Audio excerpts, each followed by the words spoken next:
اور شعور پیدا ہوا کہ یار مجھے بھی پڑھنا چاہیے۔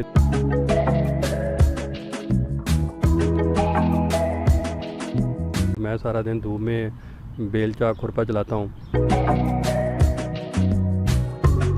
انہوں نے درجہ چہارم مالس سے ملازمت شروع کی اور اسی یونیورسٹی میں انہوں نے ایم فل مکمل کیا۔ آج اسی یونیورسٹی میں اپنی خدمات سر انجام دے رہے ہیں۔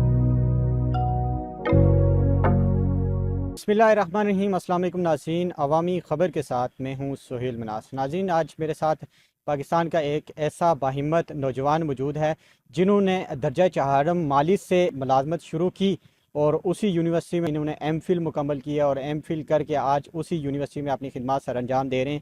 ان کی کہانی کیا ہے، انہی کی زبانی جانتے ہیں۔ السلام علیکم سر۔ جی وعلیکم السلام۔ آپ جب مالی بھرتی ہوئے اس کے بعد کیا ایسی موٹیویشن تھی جس کی وجہ سے آپ نے جو ہے نا پڑھائی کو کنٹینیو رکھا اور آج ایم فل مکمل کیا آپ نے؟ جی 2007 میں جب میں یہاں پہ ایز اے مالی بھرتی ہوا تو میں نے لوگوں کو دیکھا کہ میرے دل میں شعور پیدا ہوا کہ یار مجھے بھی پڑھنا چاہیے۔ دیکھیں یہ پڑھے لکھے لوگ ہیں اور کتنا اچھا لگتا ہے، مطلب اپنے آفس میں بیٹھ کے کام کرتے ہیں اور میں سارا دن دھوپ میں بیلچا کھرپا چلاتا ہوں۔ صحیح ہے۔ تو وہاں سے مجھے موٹیویشن ملی اور اچھے دوست ملے جنہوں نے مجھے موٹیویٹ کیا، اور ادھر سے پھر میں نے اپنی تعلیم کا آغاز کیا اور راولپنڈی بورڈ سے میں نے میٹرک کیا۔ صحیح ہے۔ علامہ اقبال اوپن یونیورسٹی سے پھر میں نے ایف اے کیا اور علامہ اقبال اوپن یونیورسٹی سے میں نے بی اے بھی کیا۔ صحیح ہے۔ اس کے بعد پھر میں نے انٹرنیشنل اسلامی یونیورسٹی اسلام آباد سے میں نے ایم ایس سی کی میڈیا اینڈ کمیونیکیشن اسٹڈی میں، اور اچھا، اس کے بعد پھر ابھی ریسنٹلی میں نے ایم فل کیا ہے انٹرنیشنل اسلامی یونیورسٹی اسلام آباد سے میڈیا اینڈ کمیونیکیشن اسٹڈی میں۔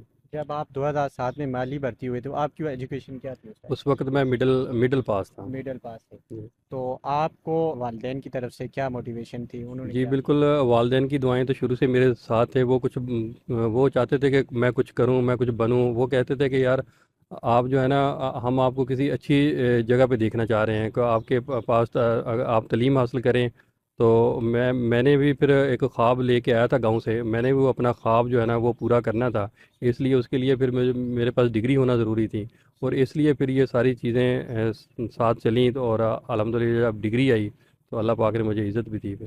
تو آپ نے جب علامہ اقبال اوپن یونیورسٹی میں ایڈمیشن لیا تو جس یونیورسٹی میں آپ مالی بھرتی ہوئے تھے اس یونیورسٹی کے جو دوست احباب کولیگز وغیرہ تھے ان کے بھی کوئی تعاون وغیرہ کیا انہوں نے؟ جی جی بالکل، بہت زیادہ تعاون کیا ان دوستوں نے۔ پہلے تو وہ یہی کہتے تھے کہ یار آپ نے پڑھ کے کیا کرنا ہے، کرنا تو مالی کا کام ہی ہے۔ صحیح ہے۔ تو میں ان کو بھی یہی کہتا تھا، میں نے کہا اگر میرے پاس ڈگری ہوگی تو یار اللہ پاک مجھے محنت کا صلہ ضرور دیں گے۔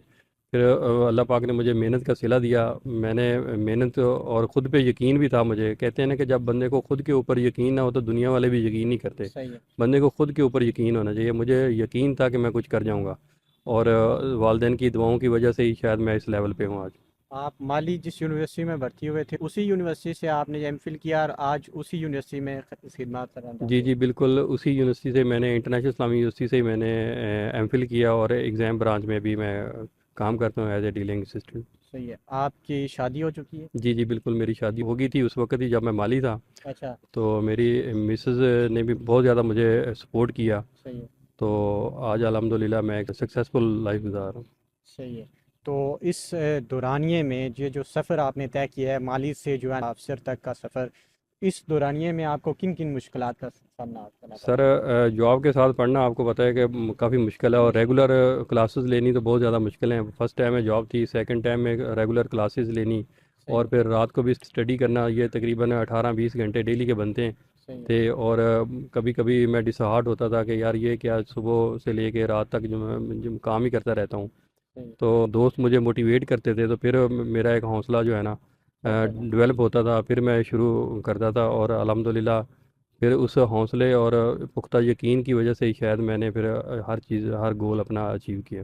آپ کے بچے بھی ہوں گے، آپ کے بچے جو ہے نا آپ سے موٹیویشن لے رہے ہوں گے؟ جی جی بالکل، ماشاءاللہ سے میری بیٹیاں ہیں جو بہت زیادہ خوش ہوتی ہیں جب کوئی آپ جیسا دوست انٹرویو کرتا ہے، تو وہ دیکھتی ہیں تو بہت زیادہ خوش ہوتی ہیں۔ جو مالی مسائل کی وجہ سے جو ہے نا اپنی پڑھائی کنٹینیو نہیں کر سکتے، تو آپ سے ان کو یقینی طور پر موٹیویشن لینی چاہیے، ان کے لیے آپ کا پیغام کیا ہے؟ میرا ان کے لیے بھی یہی پیغام ہے کہ ساتھ جاب کے ساتھ ساتھ جو ہے نا آپ اسٹڈی کنٹینیو کریں، اور اللہ پاک جو ہے نا انشاءاللہ آپ کے لیے آسانیاں پیدا کریں گے۔ جب بندہ محنت کرتا ہے، وہ بندے کا گول ہوتا ہے وہ اچیو کرنے کے لیے محنت کرتا ہے، تو ساتھ ساتھ آسانیاں خود ہی اللہ پاک پیدا کرتے رہتے ہیں۔ دیکھنے والوں کے لیے میرا یہی پیغام ہے کہ بھائی آپ حوصلہ نہ چھوڑیں، آپ خود پہ یقین رکھیں، خود پہ یقین رکھیں گے تو کامیاب ضرور ہوں گے۔ ایک نہ ایک دن آپ سکسیزفل لائف میں چلے جائیں گے، اور خود کے اوپر اعتماد ہوتا ہے تو بندہ آگے نکلتا ہے. بندے کو ہر وقت جو ہے نا اللہ پاک سے رجوع کرنا چاہیے. کوئی بھی مسئلہ ہوتا ہے تو محنت کرنی چاہیے اور محنت کا صلہ جو ہے نا ضرور ملتا ہے.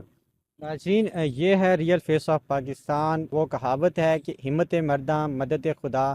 ہر کام میں اللہ کی مدد جو ہے وہ ضرور شامل حال ہوتی ہے. ندیم صاحب کی جو سٹوری ہے اس سے ہمیں بھی موٹیویشن لینی چاہیے، اور یہ نہیں ہونا چاہیے کہ اگر ہم مالی مسائل کی وجہ سے ہم اپنی اسٹڈی کنٹینیو نہیں کر سکتے یا کسی اور بھی مسئلے کی وجہ سے نہیں کر سکتے، تو یہ یقینی طور پر جیتی جاگتی ہمارے سامنے مثال ہیں. اگر آپ نے اسٹڈی چھوڑ دی ہے یا نہیں جاری رکھ سکے ہیں، آپ بھی ان سے موٹیویشن لیں اور اپنی اسٹڈی کو کنٹینیو رکھیں. اسی کے ساتھ سہیل مناس کو اگلی کسی پروگرام تک دیجیے اجازت. اللہ نگہبان.